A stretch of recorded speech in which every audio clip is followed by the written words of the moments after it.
In the Bible, God taught us many principles and practices of giving. And once we obey, once we give, it brings blessings to us. And may reminder si Lord doon that greater blessing falls on the giver than the receiver. And maitanong po natin, bakit kaya? Because in Acts 20:35, it says there, it is more blessed to give than to receive. And that is our verse to ponder today, this morning. So, unang-una po, let us define giving. What is giving po?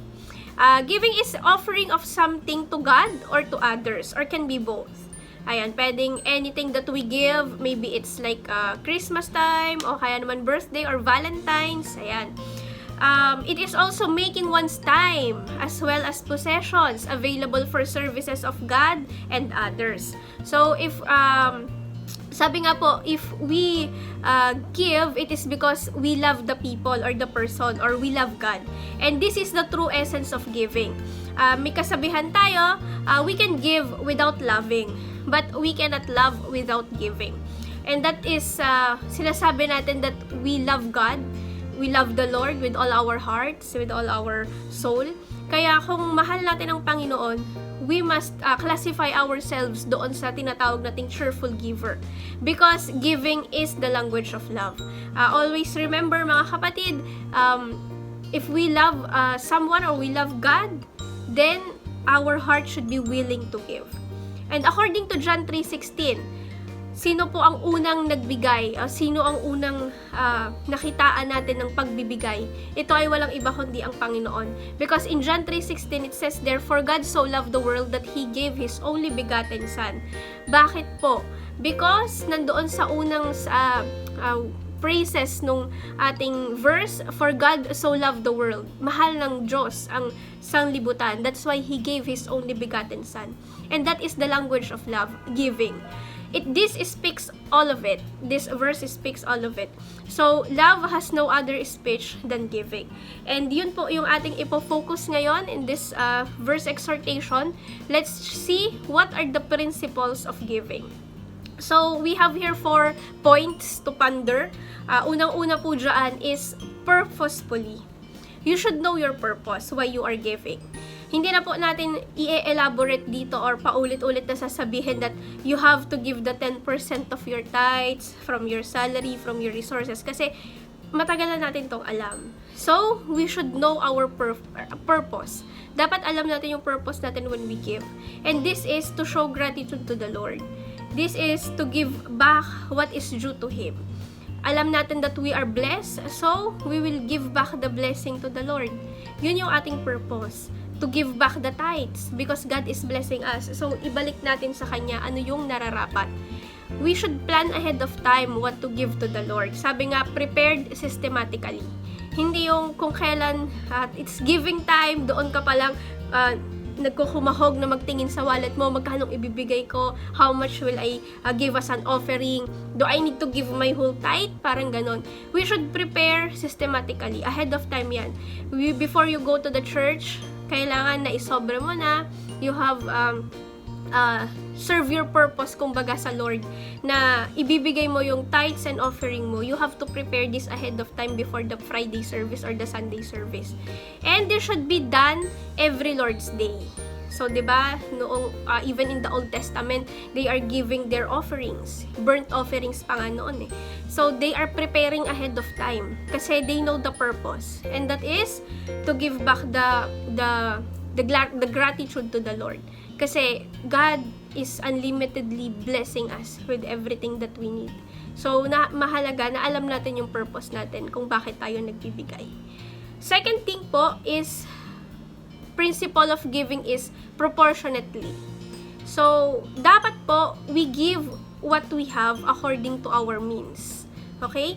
Give what we have according to our means. Kasi God knows our resources. Not give what we do not have. So, dapat, we will give based from what we have. Diba, yan, example dito sa ating pie chart. Na equally divide nyo na, proportionately, yung mga needs natin every month. Pero, syempre, mangingibabaw dyan yung 10% tithe natin. Because God knows our resources and we need to set aside the 10% of our tithes from our resources. Dito nga po sinasabi, our giving is the acid test of our love to God and His work. So, alam ng Lord yan kung ano po yung ating kakayahan to give. At hindi naman niya hinihingi more than mag-exceed kumbaga doon sa meron tayo. Pero, ang gusto lang ng Panginoon, we equally divide it and nawa makita doon sa ating funds, doon sa ating financial aspect kumbaga, na we always put God first, which is the 10% of our tithes. Ayan, so yung ibang part of the chart, hindi ko nilagyan ng distribution kasi I just want to give emphasis on the tithes and offering or the tithe itself, na 10% natin. And that is how we equally divide or proportionately divide every aspect of our finances. So, ang next thing po natin na principle dapat when we give is passionately. Ayan, we give willingly. There should always be willingness to give. And this is our voluntary personal gift. Ayan. Again, when we give willingly or with a willing heart, a cheerful heart, kumbaga, it serves the purpose again. Ano yung purpose mo? Dapat willing ka to give, di ba? Parang si King David when he led his people to give. Kasi hindi siya exempted doon sa giving eh. 'Di ba pinakita ni King David na siya, gini-give din niya yung own wealth niya. So, ganun din yung mga tao, nag-rejoice sila, natutunan nila how to give. Because yung king nila is a giver also. So, ganun din tayo, 'di ba? We should give passionately with our willingness. Yung heart natin, sinusubok yan palagi ng Panginoon. Hindi yung parang magbibigay ka lang kasi palaging sinasabi during the LO exhortation na, magbigay tayo. It should not be that way. We should have this willingness, yung passion natin. When we have other passion sa ibang bagay, mas more on when it comes to giving. Kasi yung essence ng pagbibigay, nandoon yung cycle ng blessing ng Panginoon. So that is very important. And lastly po, when we give, it should be privately. Ayan. No show. Our giving should be without show. Hindi yung, di ba may verse sa Bible na wag nang isabihin nung kaliwang kamay yung ginawa nung kanan kamay. So, ibig sabihin yan, when we give, hindi tayo just to brag. Di ba? Halimbawa, magbibigay tayo sa charity, hindi na natin yayabang or ipagsasabi pa sa ibang tao that I give this, I give that. Or halimbawa, may itutulungan tayo, hindi mo na kailangan itanong kung magkano pa ang ibibigay nung kapwa, nung kasama mo. You give willingly, you give with passion. Ayan. So, when we say we give privately, hindi na natin kailangan i-brag itong mga bagay na ito. For example, doon sa ating tithes and offering, 'di ba? It's giving time. So hindi mo tatanungin yung katabi mo, "Kapatid, magkano ibibigay mo?" Hindi mo siya gagayahin. What's the purpose? Again, bakit mo kailangan tanungin or bakit mo kailangan ipagyabang? Yun ba is because you want to boast or you want to glorify the Lord? So dapat when we give, it should always be in secret, in secrecy. Sabi nga sa Proverbs 16:2, "All the ways of man are clean in his own eyes. But the Lord weigheth the spirits." So, ang Panginoon, pag nagbibigay ka, He doesn't look on the amount. He look on our hearts, motive, and attitude. So, yung ating purpose, again, babalik tayo doon sa number 1 point, which is the purpose of your heart when you give. So, itong apat na P na principles of giving na ating pinag-aaralan this morning are interconnected to each other. So, hindi natin pwedeng sabihin na magbibigay tayo kung wala tayong dahilan, purpose. Hindi natin pwedeng sabihin na magbibigay tayo kung hindi natin inequally divided lahat ng ibibigay natin sa Panginoon. Hindi rin natin pwedeng ibigay or magbigay kung wala tayong willingness or passion in our spirit to give back to the Lord. And of course, pag magbibigay tayo, always remember to do it in a secret way or privately. No need to boast. I know marami or most of our kapatid dito sa ating simbahan ay they are giving out of their service, out of their love, pero never nilang in-announce yun in public. Because their purpose is to give back to the Lord, to show the blessing or to share the blessing to others.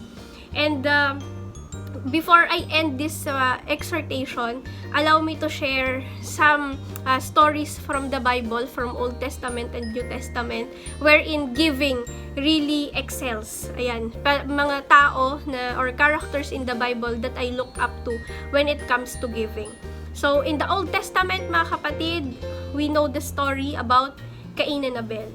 So, Cain and Abel offered their offerings to the Lord, their tenth or the tithe. And alam naman natin what happened. God was glorified, or God blesses Abel because binigay niya yung kanyang sheep, yung lamb na walang bahid, kumbaga siya yung best of the best. Pero si Cain, pinili lang niya kung alin yung gusto niyang ibigay, hindi yung best crop. Kaya ayon, God send fire to Abel's altar. Next is yung willingness, yung obedience ni Abraham na ibigay yung kanyang nag-iisang anak after the long wait, 'di ba? Sinong parent ang magsasacrifice ng kanyang anak na ang tagal-tagal mong hinintay at hiningi. Pero si Abraham, yung heart niya to give to the Lord because he fully trust him na may purpose ang Panginoon, may gagawin siya. So, God was able to test Abraham's heart. Ayan. Marami pang stories in the Bible na makikitaan natin how important is giving. Sa New Testament naman, ito, alam natin ito, the parable of the poor widow. Ayan. She gave all that she have kasi meron siyang pure heart in giving. Binigay niya doon yung natitirang 2 coin sa kanyang pocket. At alam niyang nothing will be left of her. Pero ang Panginoon ay nalugod sa kanya nung binigay niya yon. Even yung attitude ng Macedonian church when it comes to giving, nakakahanga sila kung paano yung kanilang mga puso ay nagbibigay sa Panginoon. Kaya naman sila blines din ng Panginoon. And of course, in present time, ito po, allow me to share this kumbaga mga personalities na meron tayo in our present time na ako po, I personally look up to them when it comes to their giving. Kasi nakitaan ko talaga sila ng kumbaga sincerity, cheerful heart, generous heart in giving. So, unang-una na po, vlogger ito eh. Alam ko kilala nyo to. So, si Miss Ivana Alawi. So, ako talaga, I really admire her for her generosity. Alam natin kung gaano siya bine-bless ng Panginoon ngayon at hindi niya yon kinikimkim. Hindi niya yon kanya lang. Sineshare niya to sa family niya. Kita naman natin how generous she is to her family. Binibigay niya ito sa mga nangangailangan, lalo na kapag nag-charity siya. And recently, 'di ba, yung vlog niya about the riders, bless niya ng mga helmet, hindi pipitsugin yon, at binigyan niya pa ng cash kasi gusto niya makatulong sa mga rider. So, nandoon yung kanyang heart to give, and nakakatuwa na ganito yung kanyang attitude. And syempre, hindi na tayo lalayo. Meron tayo dito sa family natin sa CLSF na mga talagang alam natin na grabe sila magbigay, and we saw mga witness of God's blessing sa kanilang mga buhay. Si Ate Verm, yan. Si Ate Verm, isa pa to, solid din to. Pag alam natin na nag-extend talaga siya ng blessing sa mga kapatiran. Bine-bless niya isa-isa. I remember nung first time na nag-lockdown, April yon, wala pa si Ate Beck dito, na nasa Pilipinas siya. Talagang ininsist niya na magdala ng something sa akin. Nahihiya ako kasi sabi ko, Ate Verm, lockdown siya, pero talagang nandoon yung kanyang willingness, kumbaga yung passion niya to bless ang mga kapatiran. Kaya naman nakikita natin si Ate Verm, binibless talaga siya ng Lord, triple folds pa or 100 folds sa buhay niya, sa finances niya, kay nanay, sa provision, sa lahat. So, recently din, bless niya ulit kami with nung nangyari sa amin ni Ate Beck, talagang she insisted again. So, ang Panginoon na ang bahalang magbalik sa kanya ng blessings na i-share niya. And alam ko naman na may mga kapatid na bine-bless din si Ate Verm secretly and privately. Secondly, si Ate Ann, though nasa Pilipinas na siya, alam ko na yung heart niya talaga to give is always there for her family, sa ibang nangangailangan. Kaya solid to, nakaka-bless yung testimony ni Ate Ann every time that she give. And lastly, of course, isa din to sa tao na I really look up to At siya yung nagpa-realize sa akin ng verse na it's better to give than to receive. At walang iba kundi si Ate Beck. So ito, solid din to pagdating sa pagbibigay. Hindi lang sa pagbibigay sa Lord, kundi pag-share ng blessing sa ibang tao. Even yung sa mga driver, yan, dati hindi ko masyadong maintindihan yung principle na bakit nagbibigay ka ng extra aside from yung halimbawa magkanong bill mo 12 dirhams pero 15 ang ibibigay, parang ganyan. So before hindi ko talaga siya masyadong maintindihan kasi may metro, sabi ko. Pero nung naintindihan ko, lagi niyang sinasabi it's better to give than to receive. Naintindihan ko rin at ako mismo natutunan ko how to extend the blessing to other people. Hindi mo lang siya sasarilihin kasi yung blessing ng Panginoon, it's a cycle. If you bless other people, God will bless you. Pero syempre, yung purpose mo again, bakit mo to ginagawa? Hindi dahil you're after the blessing. Pero nandoon ka dahil alam mo na steward ka ng Panginoon. Steward ka ng blessing ng Panginoon. So, before, generous ako sa family ko. Syempre, parang given yun mahal ko sa buhay, ayan. Pero, kumbaga, mag-iisip pa ako sa ibang tao. Pero thank God na pina-realize niya yung importance of giving. It's better to give than to receive. Lalo na sa kingdom of God. Na talagang kailangan mo ibigay yung tent mo, kailangan mo ibigay yung offering mo lagi, your time, your talent, your tithes to the Lord. And God will really move in your life. Siya ang gagawa ng lahat sa iyo. Just trust Him with everything, lalo na sa finances natin. So I hope this morning I was able to encourage you and to give us a realization that it's always better to give than to receive. So yun lamang po mga kapatid. Glory